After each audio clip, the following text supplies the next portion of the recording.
Hello dear friend, and welcome to this quiet corner of the evening. As you settle into your space, I find myself wondering, where in this wide world are you listening tonight? Are you tucked away in a warm room as the evening winds hum outside your door, or perhaps resting after a long and weary journey? Wherever you may be, I invite you to leave the rushing of the day completely behind you and simply be here, right now, as we travel together through time and mist to a very specific address in London. The gas lamps down below on Baker Street are little more than blurred golden halos in the thick charcoal-coloured fog that has rolled off the damp banks of the River Thames. Up here, inside the comforting walls of 221B, the outside world feels very far away indeed. Listen to the steady, rhythmic drumming of the cold rain against the glass of the bow window, a soothing melody that keeps perfect time with the slow, deliberate crackle and hiss of the amber fire in the hearth. The air in the sitting room is heavy and warm, carrying the familiar grounding scents of sweet pipe tobacco, crumbling old paper, aged leather bindings, and a freshly poured pot of black tea, steeping quietly on the small wooden side table. The dancing shadows cast by the firelight stretch tall against the flocked wallpaper, mingling with the profound stillness of the hour. In the deep armchair across from the flame sits Sherlock Holmes, his eyes closed in restful thought, waiting for the night to unfold. We are about to begin a rather peculiar tale, a gentle mystery woven from the faded threads of a most unusual volume, known to us now as the book that read backwards. Just breathe in the warmth, let your shoulders drop into the cushions, and allow the story to softly carry you away into the fog. The fog had rolled in off the Thames long before the evening truly began, creeping through the streets of London like a living, breathing creature of grey velvet. It pressed against the windows of our sitting room at Baker Street, muffling the usual clatter of horse hooves on the cobblestones, and softening the harsh cries of the newsboys until they were nothing more than distant, mournful echoes. Inside, the fire in the hearth crackled and popped, sending sudden, bright showers of orange sparks up the soot-blackened chimney and casting long dancing shadows across the patterned wallpaper. The air was thick and warm, deeply imbued with the rich, unearthly scent of Holmes's preferred shag tobacco, which hung in the still air in curling blue ribbons.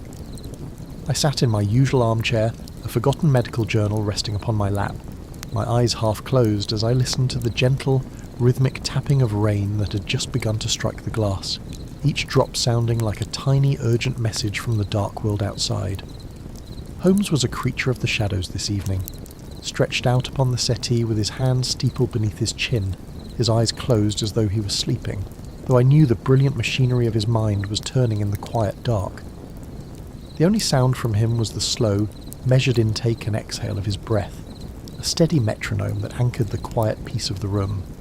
It was a night for ghosts and old memories, a night when the walls of the world felt thin and permeable, and the warmth of the fire was the only defence against the creeping chill of the unknown. The silence of the room was broken only by the sudden, sharp sound of footsteps on the stairs outside our door. They were not the steady, confident steps of a casual visitor, nor the brisk, heavy tread of an officer from Scotland Yard, but rather a frantic, stumbling rhythm, as though the person ascending was fleeing from some unseen terror and finding the 17 steps a monumental obstacle. The footsteps paused just outside our door, and I heard the faint, ragged sound of harsh breathing filtering through the heavy wood. I glanced at Holmes, expecting him to open his eyes, but he remained perfectly still, a silent statue in the dim amber light of the room. A moment later, there came a knock, a frail, trembling sound, as if the knuckles striking the wood were as fragile as dry twigs. Before I could rise to answer, the door swung open, and Mrs. Hudson stood in the threshold, her face a portrait of gentle concern, illuminated by the gaslight from the hallway. Behind her hovered a figure who seemed to have been entirely formed from the damp grey fog outside. He was a man of indeterminate age, wrapped in a heavy, sodden overcoat that clung to his thin frame, shivering violently, not merely from the cold dampness of the London night, but from a tremor that appeared to originate deep within his bones.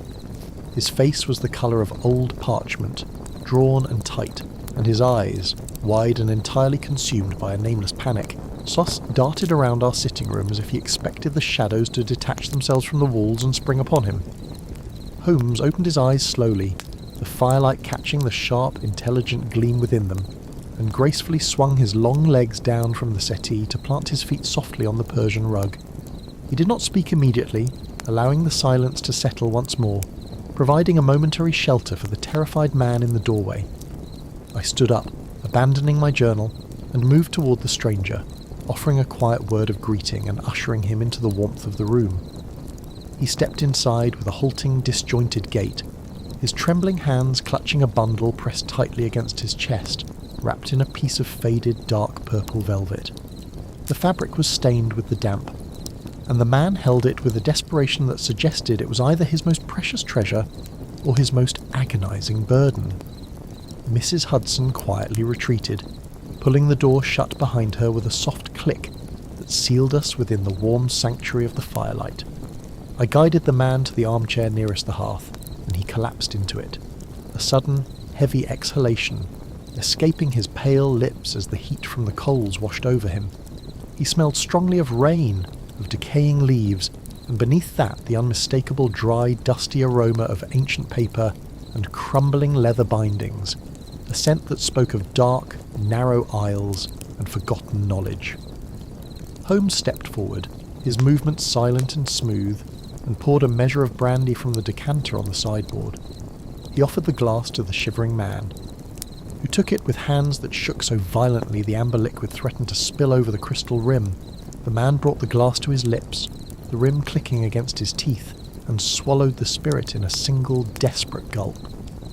The warmth seemed to restore a fraction of colour to his cheeks, and his breathing began to slow, the harsh rattling in his chest easing into a deep, ragged sigh.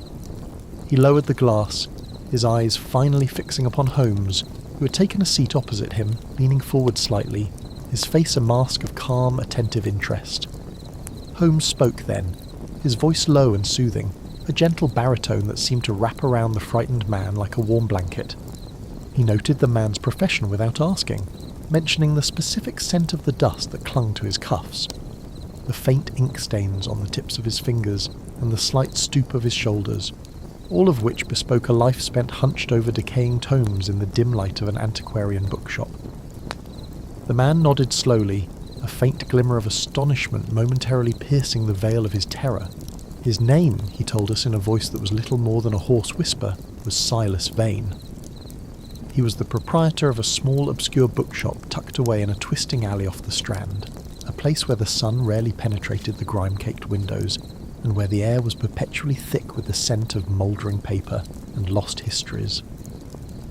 Vane spoke of his life as a quiet, solitary existence, devoted entirely to the preservation and sale of forgotten texts, a life that had been entirely devoid of excitement or danger until 3 days ago. As he spoke, the wind outside picked up, howling softly around the eaves of the building and rattling the window panes, a mournful counterpoint to his quiet, trembling words. Vane tightened his grip on the velvet-wrapped bundle in his lap, his knuckles turning stark white, and he looked at the dark fabric with a mixture of profound reverence and utter revulsion. He explained that a wooden crate had arrived at his shop, purchased blind from the estate of an eccentric reclusive scholar who had passed away in a remote village in the Scottish Highlands. The crate had been filled with common, unremarkable volumes, damp and ruined by time, save for one item nestled at the very bottom, carefully wrapped in layers of oiled canvas and finally in the piece of dark purple velvet he now held. The air in the sitting room seemed to grow heavier as Vane's trembling hands slowly began to pull back the folds of the damp velvet. The firelight flickered and danced, casting long, shifting shadows across the small table between them, as if the darkness itself were leaning in to witness the unveiling of the artifact. As the final layer of fabric was peeled away, a profound, unnatural silence seemed to descend upon the room, swallowing the comforting sounds of the crackling hearth and the ticking clock. Resting on the table was a book, but it was unlike any volume I had ever seen in my life. It was large, roughly the size of a ledger, and bound in a material that was entirely black, yet it absorbed the light rather than reflecting it, possessing a matte, almost organic texture that made my skin prickle with an inexplicable unease. There was no title on the cover, no gilded lettering or decorative tooling, only the smooth, unbroken expanse of the dark material, save for a heavy, tarnished silver clasp that held the thick pages tightly shut. The clasp was intricately wrought, shaped into the form of a serpent devouring its own tail, the metal blackened with age and seemingly cold to the touch, even from a distance. A new scent drifted into the warm air of the room, a smell that cut through the comforting aroma of tobacco and tea. It was a cold, sharp odour, reminiscent of the air preceding a violent thunderstorm, mixed with the deep metallic tang of an old cellar that had been sealed away from the sun for centuries, and underneath it all, a faint sweet smell of dried lavender that had long since turned to dust. Holmes leaned closer, his eyes narrowing as he examined the exterior of the volume without touching it. His long, sensitive fingers hovered over the black binding, tracing the contours of the book in the air, his face completely devoid of expression, entirely absorbed in the sensory details of the object before him. Vane sat back in his chair, pressing himself deep into the upholstery, as if trying to put as much distance as possible between himself and the book, his breath coming in shallow, ragged gasps. I could see the sweat beading on his forehead, glistening in the amber light of the fire, and I felt a profound sense of sympathy for the man, whose quiet world had been so violently disrupted by this silent, ominous presence. Vane began to speak again, his voice cracking, describing the moment he first opened the silver clasp. He told us how the binding had felt strangely warm to his touch, like living skin, and how the clasp had yielded with a soft, sickening click that echoed in the quiet of his dusty shop. The pages, he whispered, were made of heavy vellum, stiff and yellowed with unimaginable age, filled with a script he could not initially identify. It was written in a dark, rust-coloured ink, the characters sharp, angular, and deeply impressed into the thick parchment. Vane, a man who had dedicated his life to languages and ancient texts, found himself completely bewildered by the script, spending hours poring over the pages by the light of a single gas lamp, trying to decipher the jagged flowing letters. It was only on the second night, when exhaustion had driven him to the brink of delirium, that he noticed the true horror of the volume. He explained, his voice dropping to an almost inaudible thread of sound, that he had fallen asleep at his desk, and when he woke in the grey hours of the morning, the book was still open before him. But the text on the page had changed. Holmes's head snapped up, his grey eyes locking onto the terrified bookseller, the only sign of his profound interest being the slight tightening of his jaw and the sudden, intense stillness of his posture. Vane swallowed hard, his throat working convulsively, and continued his tale. He explained that the arrangement of the letters, the flow of the paragraphs, the very shape of the strange script had shifted, as if the ink had melted and reformed while he slept. But the true terror lay in the nature of the change. Vane had meticulously copied a portion of the text the day before, drawing the symbols exactly as they appeared on the heavy vellum. When he compared his transcription to the page the following morning, he realised that the book was no longer presenting the text in its original sequence. The characters were entirely mirrored, the sentences flowing backwards across the page, starting from the bottom right and creeping upwards to the top left. The book was reading itself backwards. A cold chill crept up my spine, a sensation utterly disconnected from the warmth of the fire at my back. I looked at the dark volume resting on the table, its silver clasp gleaming like a malevolent eye in the shadows. The idea of a book altering its own text was absurd, a physical impossibility, yet the sheer, unadulterated terror radiating from Silas Vane was entirely genuine. Holmes did not mock the man, nor did he dismiss the claim as the ravings of an overworked mind. Instead, he slowly reached into the pocket of his waistcoat and drew out his silver magnifying glass. He moved closer to the table, the firelight catching the curve of the lens, and reached out with a steady, unhesitating hand to unfasten the silver serpent clasp. As his fingers touched the metal, I saw him pause for a fraction of a second, his brow furrowing slightly, as if he were registering a sensation he had not expected. He pressed the release, and the clasp gave way with a sound that was unnervingly loud in the quiet room, a sharp, metallic snap that made Vane flinch visibly in his chair. Holmes slowly opened the heavy cover, the ancient hinges creaking with a sound like old bones settling into a grave. The thick pages of vellum were revealed, glowing with a sickly pallid light against the dark binding. The scent in the room immediately intensified, the odour of ozone and metallic rust billowing up from the open pages like dust disturbed in a tomb. Holmes bent over the book, bringing the magnifying glass close to the surface of the paper, his face mere inches from the strange angular script. He remained in that position for what felt like an eternity, the silence in the room stretching so taut I thought it might snap. I could hear the rain continuing its mournful rhythm against the glass, the hiss of the sap in the burning logs, and the shallow, terrified breathing of our client. I stepped closer to the table, looking over Holmes's shoulder to peer at the open pages. The vellum was thick and deeply textured, feeling less like paper and more like dried leather, and mottled with dark, irregular stains that looked uncomfortably like old blood. The script covering the page was indeed utterly alien. It was composed of sharp, interlocking angles and flowing, jagged curves, written in an ink that was a deep, dried rust colour. But even to my untrained eye, there was something profoundly wrong with the arrangement of the text. The characters seemed to strain against the confines of the page, leaning heavily to the left, and the margins were entirely inverted, the writing beginning at the far right edge and moving backwards towards the spine. It was disorienting to look at, creating a strange, dizzying sensation behind my eyes, as if my brain was struggling to process a visual paradox. Holmes slowly moved his magnifying glass across the page, his eyes tracking the strange backward flow of the text. He did not speak, his concentration absolute, his mind entirely focused on the tactile and visual anomaly before him. He reached out with his bare hand and gently brushed his fingertips across the surface of the vellum.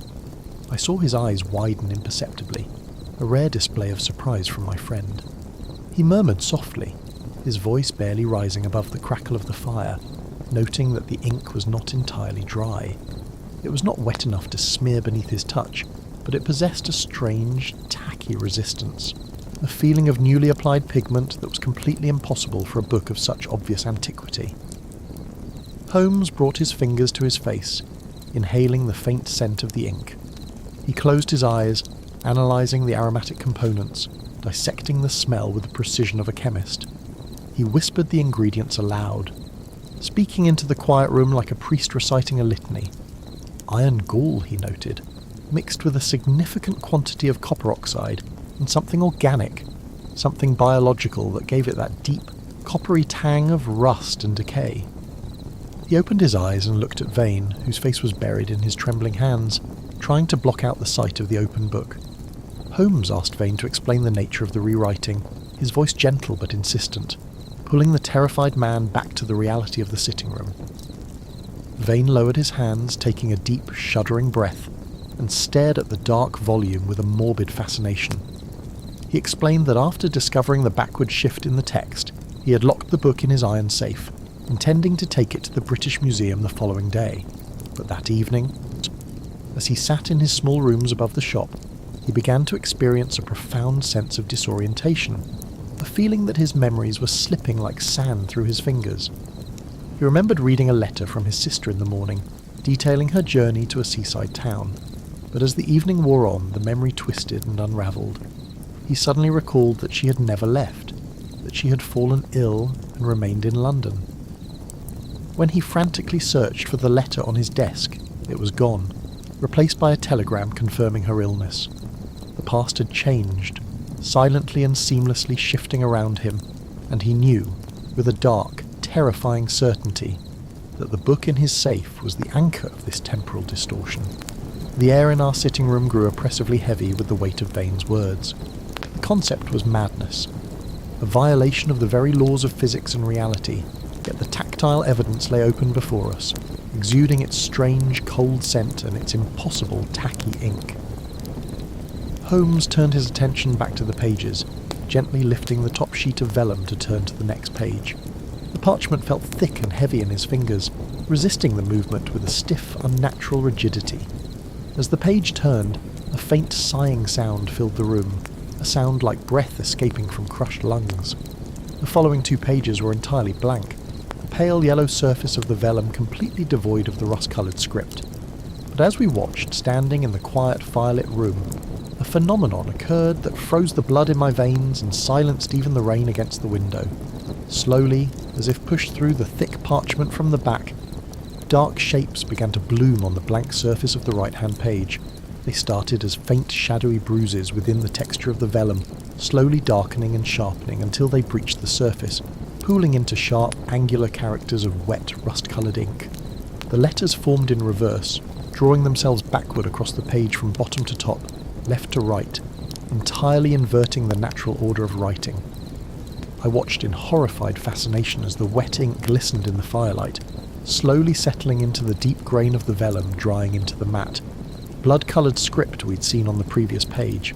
The book was writing itself, documenting a reversed chronology, actively pulling the fabric of the past backward into its heavy black binding. The smell of ozone in the room spiked sharply, a metallic taste coating the back of my tongue, and the shadows cast by the hearth fire seemed to lengthen and stretch, leaning towards the impossible artefact on the table. Holmes stood perfectly still, his magnifying glass lowered, his grey eyes reflecting the amber glow of the fire and the dull gleam of the newly formed ink. He did not retreat, he did not express fear, but a profound, solemn gravity settled over his sharp features.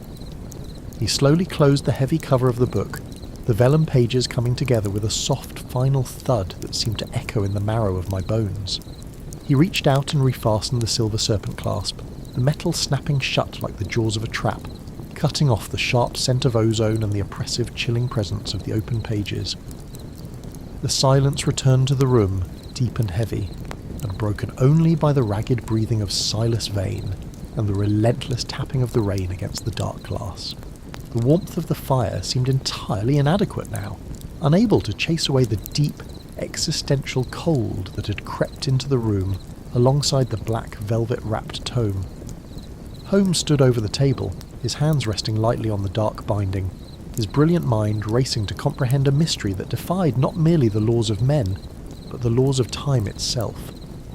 He looked over at me, his eyes dark and unfathomable, and the quiet whisper of his voice seemed to carry the weight of centuries as he murmured that we were standing on the precipice of a dark, uncharted abyss, and that the long, shadowed night had only just begun. I moved back to my armchair, the leather cold against my back, and watched as Holmes began to slowly pace the length of the room, his footsteps completely silent upon the thick rug. His hands were clasped behind his back, his head bowed, his entire being focused upon the closed black volume resting on the table. Vane remained huddled by the fire, entirely spent, his eyes closed as he sought a moment of peace in the warmth of the hearth. The shadows in the corners of the room seemed deeper now, more impenetrable, the gaslight casting a frail yellow illumination that felt desperately fragile against the creeping dark.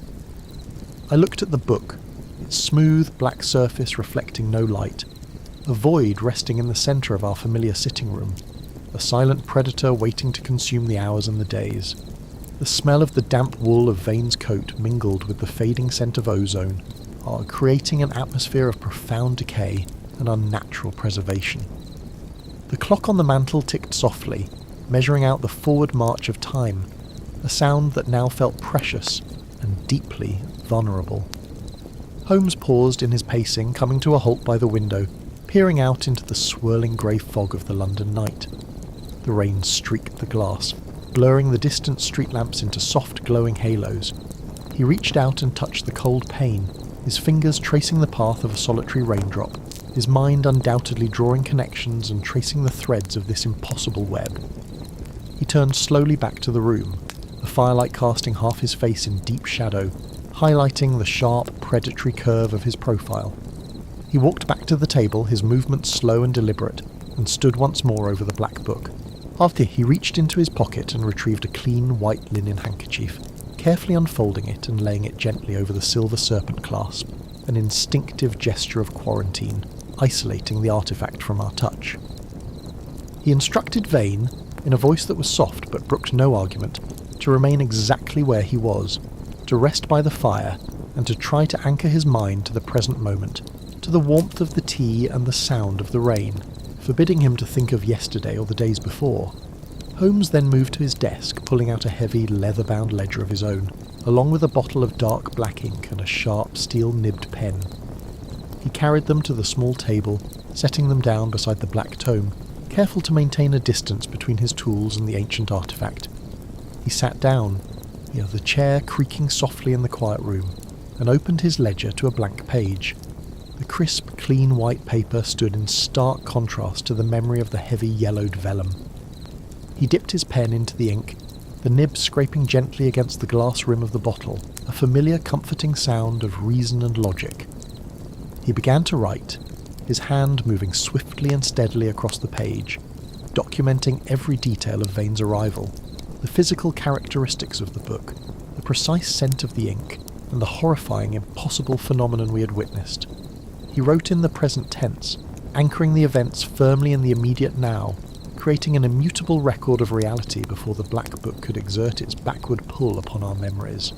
I watched him write, the scratching of the pen mingling with the hiss of the fire, the sound a desperate defence against the silence of the encroaching void.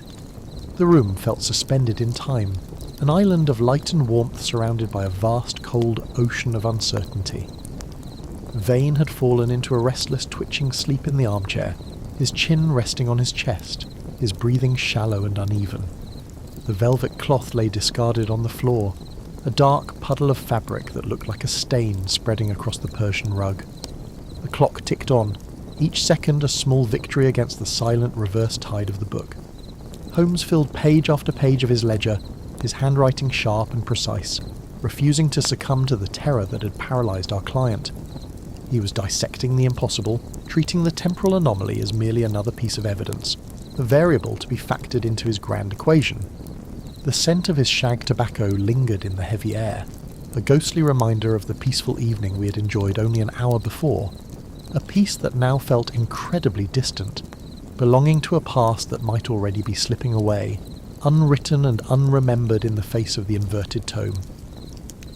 When Holmes finally laid down his pen, the silence rushed back into the room, thick and suffocating. He carefully blotted the ink on his ledger, the sand scattering across the white page with a soft hissing sound.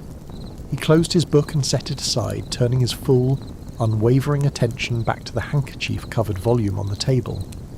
He leaned back in his chair, steepling his fingers beneath his chin once more, his eyes dark and contemplative. The fire had burned down to a mound of glowing red embers, casting a deep, blood-coloured light across the room, illuminating the sharp planes of Holmes's face and the smooth black surface of the alien artifact. The rain had slowed to a drizzle, the tapping against the glass growing softer, more hesitant, as if the night itself were holding its breath, waiting to see what the master detective would do next, waiting to see if a mind forged in logic and deduction could comprehend a mystery born of reversed time and shadowed history. We sat in the dim light, two men keeping watch over a slumbering terror, listening to the slow, steady rhythm of our own breathing, holding on to the fragile thread of the present moment, while the past silently threatened to rewrite itself in the dark. The heavy oak door of Baker Street closed with a soft, muffled thud behind them, sealing away the warmth of the crackling hearth and the comforting scent of rich Latakia tobacco that lingered heavily in the woolen threads of their heavy winter coats. They stepped down into a world swallowed entirely by the deep, bruised grey of a London evening, where the fog had rolled off the unseen, churning waters of the River Thames to claim the quiet city streets. It was a living, breathing entity, this thick, creeping mist, wrapping its cold fingers around the wrought-iron lampposts and smothering the sickly yellow light of the gas flames until they were nothing more than floating, muted halos suspended in the gloom. The air was bitterly chill, carrying the sharp, metallic taste of damp coal smoke, wet cobblestones, and the heavy, sorrowful aroma of the ancient river. As they began to walk, their leather-soled boots struck the slick, uneven pavement with a rhythmic cadence that was immediately absorbed by the heavy air, a soft, echoing thumping that made it feel as though they were wading through endless folds of thick, grey velvet. The typical sounds of the nocturnal city, which usually sang a chaotic symphony of rattling carriage wheels and shouting night vendors, were reduced to phantom murmurs, distant and completely untethered from reality.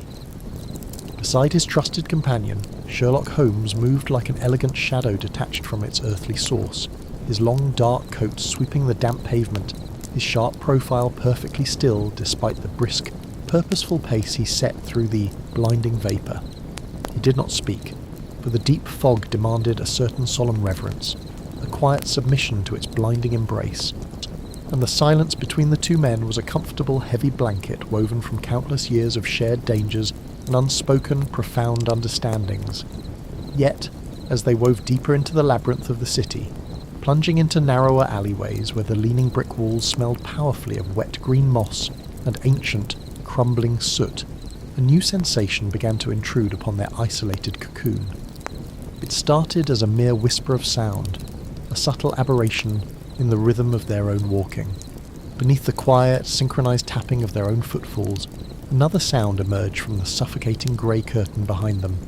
It was a slow, deliberate scrape of a leather heel against wet stone, echoing just a fraction of a second behind their own steps. The sound was incredibly faint, a ghost of a footstep. But in the amplified stillness of the fog, it rang out like a solemn tolling bell. Holmes did not turn his head, nor did he break his measured stride, but his long, pale fingers reached out and lightly brushed against his companion's arm, a silent, urgent command to listen, to feel the invisible pursuit breathing down their necks in the chilled night air. They walked for another block, the tension blooming like a dark flower in the space between them. When Holmes abruptly stopped, planting his cane silently upon a patch of soft, damp earth between the stones, the echoing footstep behind them took 1/2 second longer to cease. A single, solitary scrape of leather on wet rock, followed by a silence so profound and heavy it made the ears ring. Someone was out there, hidden within the swirling vapours, a phantom tethered to their shadows, mirroring their every movement with a chilling, calculated precision. The scent of impending rain and cold fear mingled with the ever-present coal smoke. The unseen pursuer was close enough that they could almost feel the displacement of the air, almost hear the shallow, careful breaths being drawn into invisible lungs, yet the fog remained an impenetrable shield of pale, swirling nothingness. Rather than confront the invisible stalker, Holmes merely adjusted the collar of his coat against the damp wind and began to walk again, his pace now shifting, becoming syncopated and complex. He led them through a bewildering maze of forgotten courtyards and twisting lanes, navigating the blinding, featureless vapour by the faint, earthy scent of a hidden garden, the distant muffled chime of a clock tower striking the quarter hour, and the subtle variations in the incline of the pavement beneath the thin soles of their boots. He moved with an eerie, unhesitating certainty, turning abruptly down narrow passages that seemed no wider than a man's shoulders, where the rusted iron fire escapes dripped cold, black water onto the brims of their hats. The footsteps followed, always there, always just beyond the veil of the mist, a relentless metronome of creeping paranoia designed to fray the nerves and breed a deep, unsettling madness. It was an auditory illusion in its own right, a psychological game played upon the chessboard of the blind city. But Holmes was completely immune to the panic it sought to inspire. His mind was focused far ahead, entirely consumed by the puzzle of the cursed book and the poor, shattered mind of the man they were desperately trying to save. Just as he knew that the footsteps were merely a symptom, a trailing thread of the vast, intricate web they were slowly untangling in the dark. At long last, the colossal, weathered columns of the British Museum began to loom out of the fog like the pale, petrified ribs of some ancient slumbering leviathan. The grand iron gates at the main entrance were firmly locked, the black metal slick with icy condensation, but Holmes had no intention of announcing their arrival. Instead, he slipped silently into a narrow, unlit side passage, a forgotten maintenance path overgrown with withered, twisting ivy that rustled dryly against their coats in the faint, mournful breeze. The scent of rain-soaked earth and city smog slowly gave way to something entirely different, something much older and heavier. It was the dry and slightly metallic odour of oxidised copper, crumbling plaster, and the thick, undisturbed dust of centuries. Hidden deep within the deepest recess of the shadowed alcove stood a heavy wooden door, bound in thick iron straps and nearly invisible against the dark stone wall. It yielded with surprising ease to a small, intricate brass key that Holmes produced from the depths of his waistcoat pocket, the heavy iron hinges groaning a very low, mournful note that was instantly swallowed by the surrounding fog. They stepped over the threshold, closing the heavy door behind them, and the suffocating presence of the London fog was instantly replaced by an entirely different kind of darkness, a dry, absolute blackness that smelled of decaying leather bindings, brittle parchment, and the inescapable weight of forgotten time. A match flared into life with a sudden sharp hiss, the pungent acidic smell of burning sulphur cutting sharply through the stale air. The tiny flickering flame illuminated the sharp angles of Holmes's face as he reached up to light a dark lantern he had retrieved from a hidden nook near the entryway. He adjusted the glass lens, sending a focused golden beam of light cutting through the velvet blackness. The warm glow revealed a spiralling stone staircase, its edges worn smooth by the passage of countless boots over the centuries, winding down into the very bowels of the earth beneath the Grand Museum. The air grew noticeably cooler with each step they descended, the damp chill of the streets above replaced by a dry, preserving cold that seemed to seep directly into their bones. Their footsteps here did not echo as they had in the fog. Instead, they were entirely absorbed by the oppressive, heavy silence of the subterranean world, a silence so utterly profound and absolute that it pressed against the eardrums like a physical weight. Down and down they circled, the golden beam of the lantern dancing across the rough-hewn stone walls, revealing faded chalk marks and the occasional rusted iron ring anchored deep into the masonry. The descent felt endless, a journey out of the modern, gas-lit world and into a forgotten, buried epoch where secrets were locked away from the destructive light of the sun. At the bottom of the long spiral they entered a vast, cavernous crypt that seemed to stretch out endlessly into the surrounding darkness.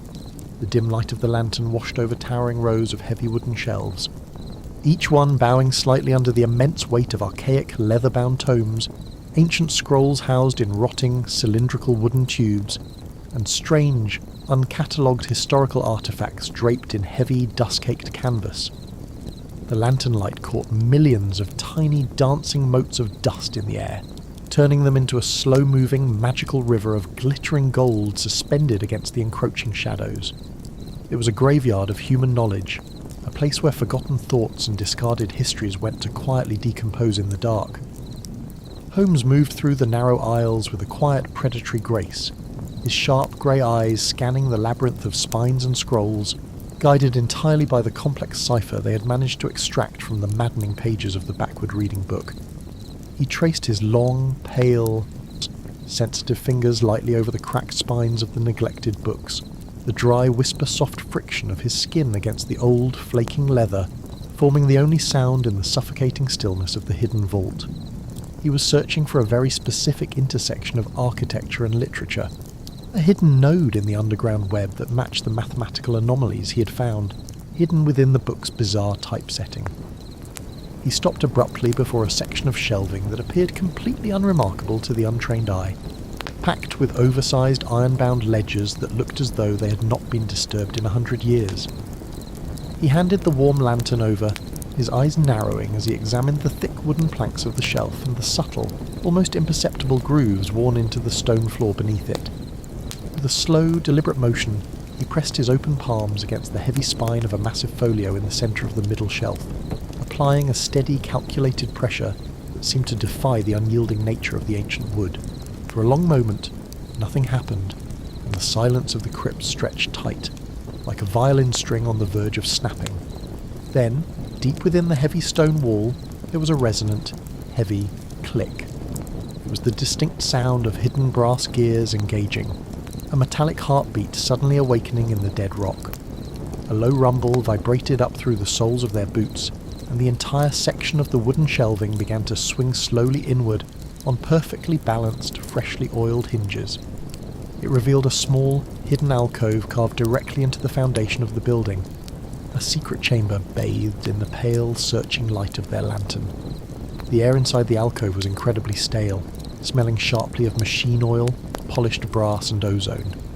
Sitting squarely in the centre of the hidden room, resting heavily upon a scarred oak table, was the source of the terrible madness they had been hunting. It was an elaborate, nightmarish contraption, a masterpiece of dark engineering built from hundreds of interlocking brass cogs, curved mirrored lenses and shifting, translucent plates of intricately inscribed glass. It looked like a complicated astronomical clock that had been twisted and mutated by a deranged mind. Thin, copper pneumatic tubes snaked out from the back of the heavy machine, disappearing into perfectly drilled holes in the ceiling above. Reaching up like the metallic tentacles of a parasite toward the reading rooms and private studies of the museum's upper floors. Holmes leaned close to the strange apparatus, the warm golden lantern light reflecting in his eyes, illuminating the intense, feverish brilliance that always accompanied a major revelation. He reached out and gently touched a small silver lever on the side of the machine, tracing the intricate microscopic engravings that adorned its surface. The machine was entirely silent now at rest, but the sheer malevolent intent of its design hung heavily in the dry air. His voice, when he finally spoke, was a low, mesmerizing murmur, a gentle whisper that barely disturbed the dust motes dancing in the beam of light. He began to explain the terrible beauty of the trap, unravelling the brilliant, cruel mechanics of the illusion that had so thoroughly shattered their client's mind. The book, he explained, the strange volume with its backward printed text and nauseating geometric diagrams, was never actually meant to be simply read. It was not a vessel for conveying information, but rather a central focal point for a meticulously crafted multi-sensory delusion. The heavy brass mechanism resting before them was the heart of the illusion, connected directly to the very walls of the victim's private study through the vast network of hidden copper pneumatic tubes and highly polished acoustic mirrors hidden within the ventilation shafts. As the victim sat in his study, struggling to read the backwards text of the cursed book, the machine in the crypt would slowly, methodically engage. It was driven by a silent and heavily weighted clockwork spring, turning the intricately inscribed glass plates in front of a hidden, concentrated light source. Holmes gestured with a long finger to the shifting glass plates, showing how they were etched with incredibly fine, distorting patterns. These plates, when illuminated, projected subtle, shifting shadows up through the hidden tubes, casting microscopic moving distortions onto the walls of the study above.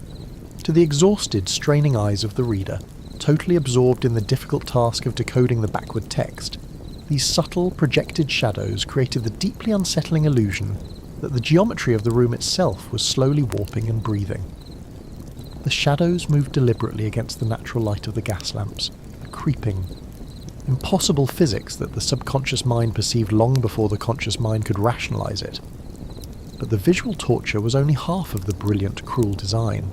The pneumatic tubes also carried sound, capturing the ambient noise of the crypt, the subtle grinding of the brass gears, and amplifying it through the acoustic mirrors.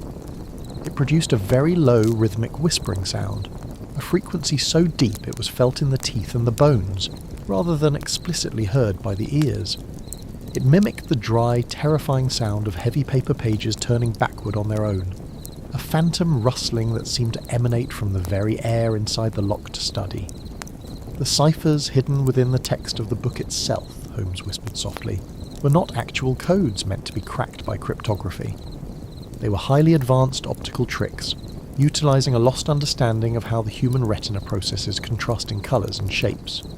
The complex symbols were drawn with a very specific, chemically unstable ink that subtly changed its hue and reflective properties when exposed to the heat and specific light spectrum of a standard indoor gas lamp. As the victim stared at the pages for hours on end, desperately trying to find the hidden meaning in the backward letters, the ink would slowly shift from a deep, matte black to a slightly iridescent, nauseating purple. This slow chemical change, combined with the specific, jagged shapes of the meaningless cipher, created a powerful creeping sensation of lateral movement just out of the corner of the eye. It forced the reader's brain to constantly correct its own vision, creating an agonizing sense of vertigo and deep spatial disorientation. Whenever the poor soul looked directly at the shifting letters, they appeared perfectly still and normal, but the moment their focus drifted to the next line, the words in their peripheral vision would appear to writhe and crawl like a mass of dying insects across the yellowed paper. It was a perfectly orchestrated symphony of profound psychological torture, a machine designed not to cause physical harm, but to slowly, methodically fracture the delicate architecture of a brilliant mind. It was meant to make the reader doubt their own senses, to strip away their fundamental trust in reality, wrapping them in a manufactured artificial madness that was as suffocating and inescapable as the dense London fog that still choked the streets far above them. Every component of the machine, every gear, every lens, every drop of the unstable ink was a calculated attack on the victim's sanity. The genius of the crime lay in its absolute intangibility. When the doctors examined the victim, they found no poison in his blood, no mark upon his body. They saw only a man who had suddenly, inexplicably, lost his grip on the rational world, babbling about writhing words and impossible shadows. The authorities naturally assumed it was a tragic organic collapse of the intellect, never suspecting that the madness was being artificially pumped into the room through hidden copper veins in the plaster, orchestrated by a silent brass conductor hidden deep underground. Holmes slowly closed the cover of the small lantern just a fraction, dimming the light and letting the heavy shadows of the crypt creep back toward the edges of the heavy oak table.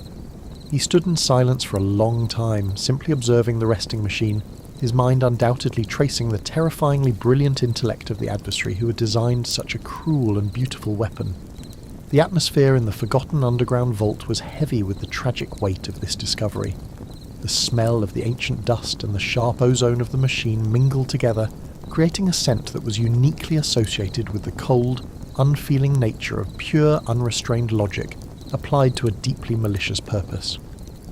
There was a profound, melancholic peace in the quiet of the crypt now that the mystery of the mechanism had been laid bare, a stark and striking contrast to the agonizing and terrifying chaos it had unleashed upon the mind of the innocent scholar.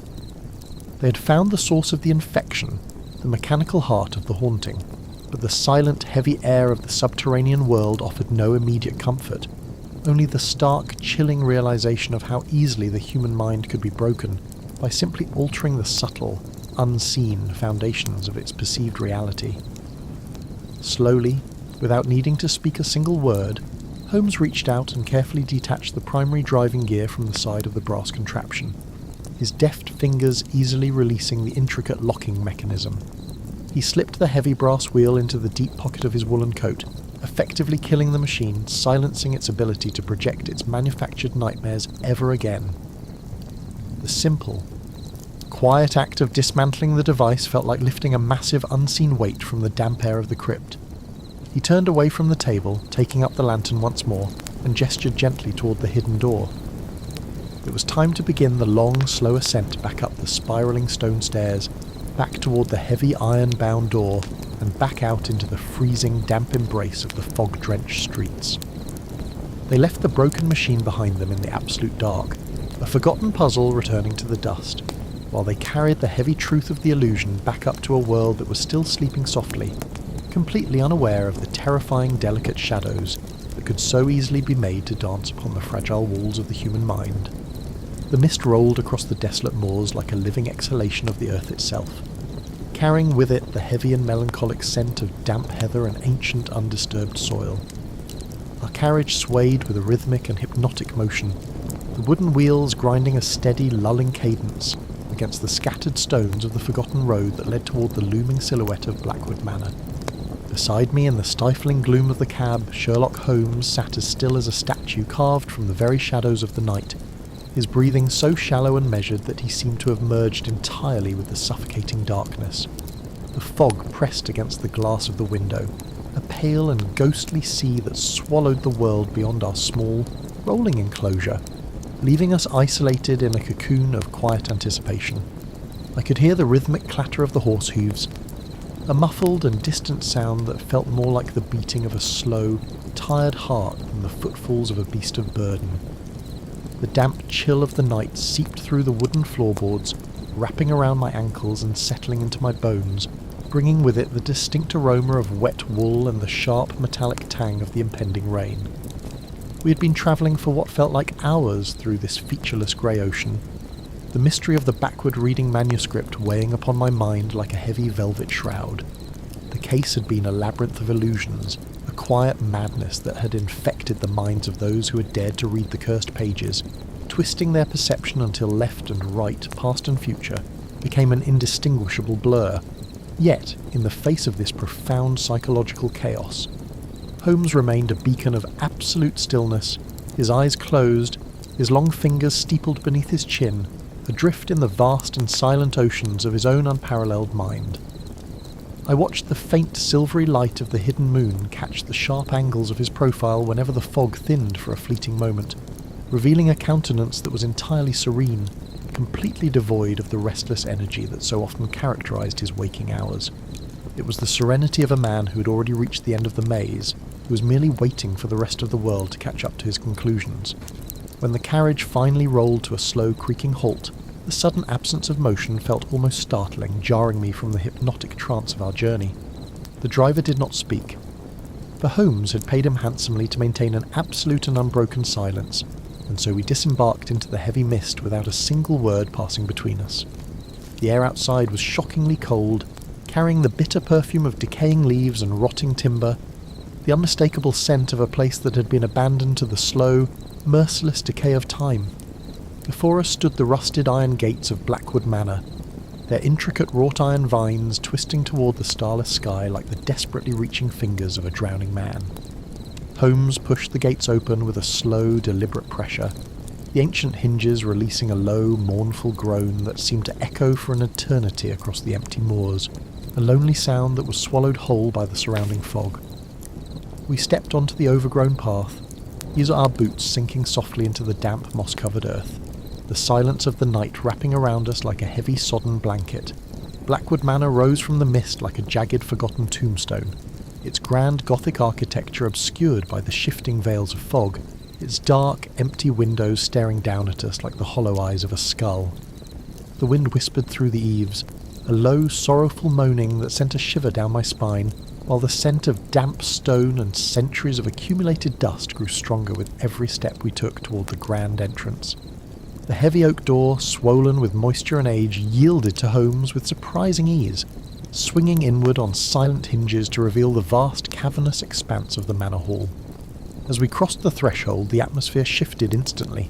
The cold, damp air of the moors replaced by a stagnant, heavy quietude that tasted of dry rot, crumbling parchment, and the distinct cloying sweetness of dried lavender and camphor.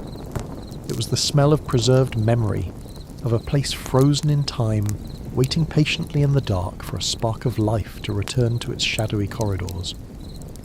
Holmes moved with the silent, fluid grace of a ghost, guiding us through the impenetrable gloom by memory and instinct alone, until we reached an alcove hidden beneath the grand sweeping curve of the main staircase. He motioned for me to stand perfectly still, pressing me back into the deepest recess of the shadows, where the darkness was absolute and unyielding. And there we waited, standing shoulder to shoulder in the pitch black, enveloped in a silence so profound that it began to ring softly in my ears. The manor was a cathedral of shadows, vast and empty, its high vaulted ceilings lost in the impenetrable gloom above, its stone floors stretching out like a frozen black lake. I could hear nothing but the impossibly slow, rhythmic drawing of my own breath and the faint, steady ticking of my pocket watch, a sound that grew louder and more pronounced with each passing second, measuring out the agonizingly slow passage of time in the dark. For what felt like an eternity, there was only the waiting, the sensory deprivation magnifying every minor shift in the air, every subtle change in the temperature of the room.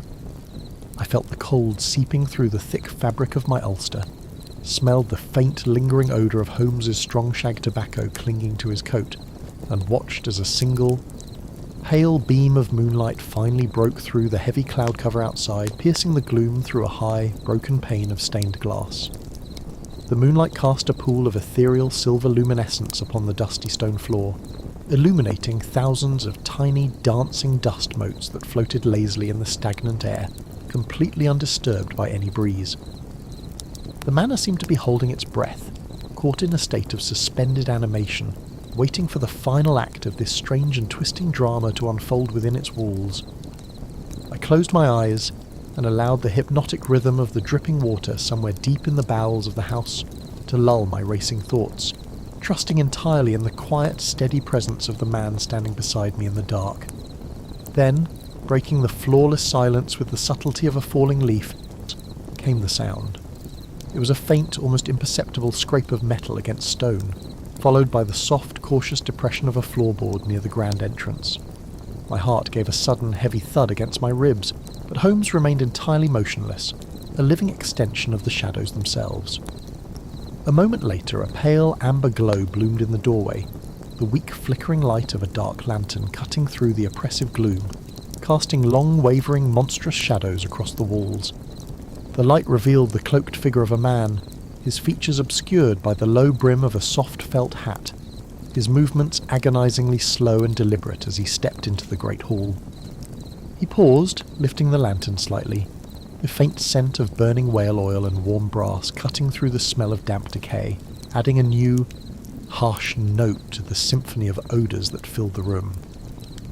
The man stood perfectly still, listening, his breathing audible in the echoing space, a soft, reedy wheeze that spoke of advanced age and a life spent in the dusty, airless confines of forgotten archives. The intruder moved toward the centre of the hall, his boots making no sound upon the stone, stepping carefully into the pool of silver moonlight that spilled from the broken window above. He carried with him a small leather-bound satchel, the worn leather creaking softly as he set it down upon a heavy rotting oak table that sat in the middle of the room. He reached into the satchel, his hands trembling slightly in the cool night air, and withdrew a series of strange, intricate objects, laying them out with the reverent care of a priest preparing an altar. First came a heavy, ornate mirror, its surface clouded with age, then a curved piece of perfectly clear, polished glass, and finally a small, intricate brass mechanism that looked like the inner workings of a grand clock. The man adjusted the lantern, aiming its narrow beam through the curved glass so that it struck the mirror, casting a strange refracted pattern of light onto the far wall, a glowing reversed projection of shapes that seemed to twist and writhe in the shadows.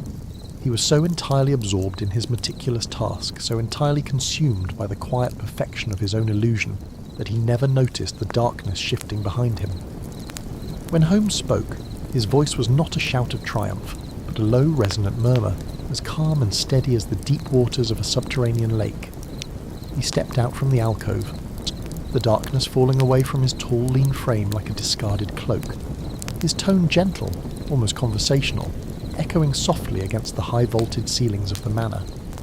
He spoke the man's name, a quiet syllable in the dark, and Elias Thorne, the quiet, unassuming archivist of the British Museum, froze, his hands hovering over the brass mechanism, the lantern light catching the sudden, profound weariness that washed over his lined and shadowed face. Thorne did not run, nor did he cry out in surprise. He merely lowered his hands slowly, a long, trembling sigh escaping his lips, a sound that carried with it the immense, crushing weight of a burden that had finally been lifted. The silence returned, thicker and heavier than before, save for the soft hiss of the burning oil in the lantern and the distant, mournful whispering of the wind outside the heavy stone walls. Holmes began to walk slowly around the perimeter of the light, his footsteps light and even, his voice taking on that familiar hypnotic cadence that he reserved for the unravelling of the most beautiful and complex of mysteries. He spoke of the human mind, of the delicate, fragile nature of perception, and how easily the eye could be convinced to betray the brain. He explained, in long, flowing, descriptive sentences, that the backward-reading book was never a work of dark magic or supernatural malice, but rather a masterpiece of applied optics and subtle, calculated psychological manipulation.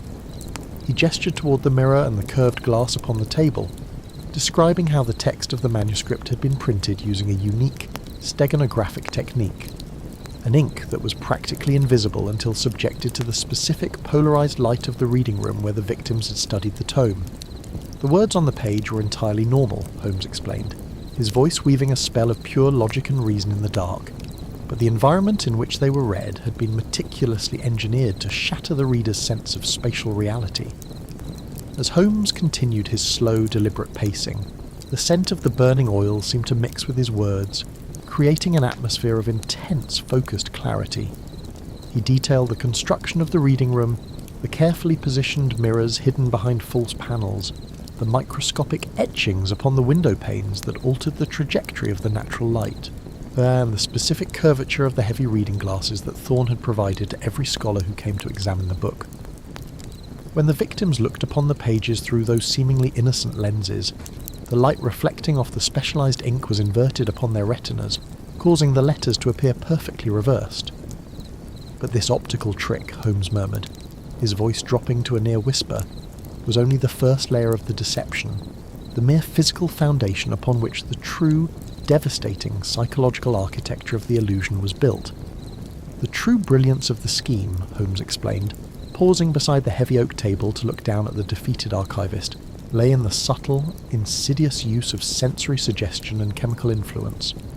He reached out and touched the worn leather of Thorn's satchel, him describing how the binding of the cursed book had been deeply saturated with an ancient, carefully guarded concoction of essential oils, a blend of nightshade, crushed lotus root, and a rare, highly volatile fungus found only in the deepest caves of the continent. At room temperature, the binding was entirely inert, entirely harmless, but when held in the warm, living hands of a deeply engrossed reader, the body heat would cause the oils to vaporize, releasing an invisible, entirely odorless vapor into the air directly beneath the reader's face. This vapor, inhaled slowly over hours of obsessive study, acted upon the highly susceptible visual cortex of the brain, inducing a state of deep, waking hypnosis, a highly localized hallucination that broke down the brain's ability to process sequential symbols. I stood perfectly still in the shadows, listening to the melodic, mesmerizing flow of Holmes's voice, feeling a profound sense of awe wash over me as the vast, intricate tapestry of the deception was slowly, masterfully unrolled before my eyes. Holmes painted a picture of the victims, their minds slightly untethered by the subtle hallucinogen, their eyes feeding them inverted images through the polarized lenses, their brains desperately trying to reconcile the impossible information. The mind, Holmes whispered, the shadows dancing across his sharp features as he spoke, is a magnificent self-correcting engine, and when faced with a reality it cannot process, it will simply rewrite the rules of reality to make sense of the chaos. The victims believed the book was reading backwards because their poisoned, optically manipulated minds had completely inverted their own cognitive perception of direction. A temporary dyslexia so profound and terrifying that it left them lingering on the very edge of madness long after the book was closed. Thorn stood with his head bowed, the amber light of the lantern casting deep pools of shadow into the hollows of his eyes and the deep lines of his face, listening to his own genius laid bare in the echoing quiet of the manor. He did not deny a single word, did not offer a single word of defence or justification, but merely nodded slowly, his shoulders slumping under the crushing weight of inevitable discovery. When Holmes finally paused, allowing the absolute perfection of his deduction to hang in the still, damp air, the old archivist finally spoke, his voice dry and fragile, in a rustling like dead leaves blowing across a stone floor. He spoke of the text within the book, a text that contained secrets of such profound and terrible consequence, historical truths so devastating that they threatened to unravel the very fabric of the society he had sworn his quiet, invisible life to protect. He had not sought to harm the scholars, he murmured, his hands trembling as he rested them upon the heavy clouded mirror. He had only sought to make the truth so agonizingly difficult to grasp, so wrapped in madness and illusion, that they would abandon their pursuit and leave the secrets buried in the dark where they belonged. The tragedy of the situation hung heavy in the air, a melancholic quietude that was far removed from the violent, blood-soaked conclusions that usually marked our midnight excursions into the criminal underworld. There were no weapons drawn, no frantic struggles in the dark, only the profound, exhausted surrender of an old man who had spent his twilight years building a cage of smoke and mirrors to protect a world that would never know his name. Holmes did not move to restrain him, did not offer any harsh words of condemnation or moral judgment, but simply reached out and gently placed his hand over the delicate brass mechanism on the table, silencing its subtle, ticking gears. The illusion was broken, the grand, terrifying mystery of the backward-reading book reduced to a collection of glass, brass, and aromatic oils sitting upon a rotting table in an abandoned house, a testament to the fragile, easily manipulated nature of the human soul. We allowed Thorn to pack his instruments away, the three of us standing in a comfortable shared silence, bound together by the intimate secret knowledge of the night. The archivist moved with a slow, deliberate dignity, wrapping the curved glass in velvet, placing the heavy mirror back into the leather satchel, and finally extinguishing the dark lantern, plunging the grand hall back into the soft, silvered gloom of the moonlight. As the amber flame died, the shadows rushed back in to claim the space, wrapping us once again in the cool, damp embrace of the ancient manor, but the oppressive, terrifying weight of the unknown had entirely vanished, replaced by a deep, settling peace. We walked together back toward the heavy oak doors, our footsteps falling in a slow, rhythmic unison upon the dusty stone floor. the sound echoing softly through the empty corridors like the fading heartbeat of a dying dream. Stepping back out into the night, I found that the heavy, suffocating fog had begun to lift, the thick grey veils parting slowly to reveal the vast, glittering expanse of the starlit sky above the moors. The air felt cleaner, sharper, the bitter scent of decay washed away by a light, gentle rain that had begun to fall while we were inside, leaving the heather and the stone glistening with a fresh, wet sheen. The carriage stood waiting in the dark, the horses blowing soft, white plumes of breath into the chill air, their harnesses jingling softly as they shifted their weight upon the cobblestones. Thorne climbed into the cab without a word, taking his seat in the corner and closing his eyes, a man who had finally reached the end of a long, exhausting journey, ready to face whatever consequences awaited him in the morning light. Holmes and I followed, settling into the familiar worn leather seats, the carriage lurching forward as the driver urged the horses back onto the rugged path, beginning the long, slow journey back toward the heart of the waking city. The ride back to Baker Street was entirely silent, a peaceful, meditative quiet that allowed the events of the night to slowly settle and take root in my mind. I watched the passing landscape through the rain-streaked window, the dark, rolling moors gradually giving way to the faint, scattered lights of the city outskirts, the transition from the wild, untamed night to the ordered, rational world of the morning. Beside me, Holmes had returned to his state of absolute statuesque stillness, his eyes closed, his breathing slow and even, his incredible mind undoubtedly already categorizing and filing away the details of the optical illusions and chemical compounds that had defined the case. I felt a deep, profound sense of gratitude for the man, for his unwavering dedication to the pursuit of truth, and for his unique ability to strip away the terrifying shadows of the unknown to reveal the quiet, understandable mechanics of human nature beneath. When we finally arrived back at our rooms on Baker Street, the sky in the east had just begun to turn a pale, bruised shade of violet, the first tentative light of dawn creeping slowly over the jagged rooftops of London. The fire in the grate had burned down to a mound of glowing cherry-red embers, casting a warm, welcoming light across the familiar clutter of our sitting room, illuminating the scattered papers, the pipes, and the comfortable, worn armchairs that waited patiently for our return. Holmes moved straight to the mantel, taking up his Persian slipper and packing his cherrywood pipe with the dark, fragrant tobacco, the sharp, familiar scent filling the room and washing away the last lingering odours of the damp manor and the rain-swept moors. He struck a match, the bright, sudden flare of the flame reflecting in his keen grey eyes, and drew deeply, a cloud of thick blue smoke rising toward the ceiling as he sank down into his chair with a quiet sigh of absolute contentment.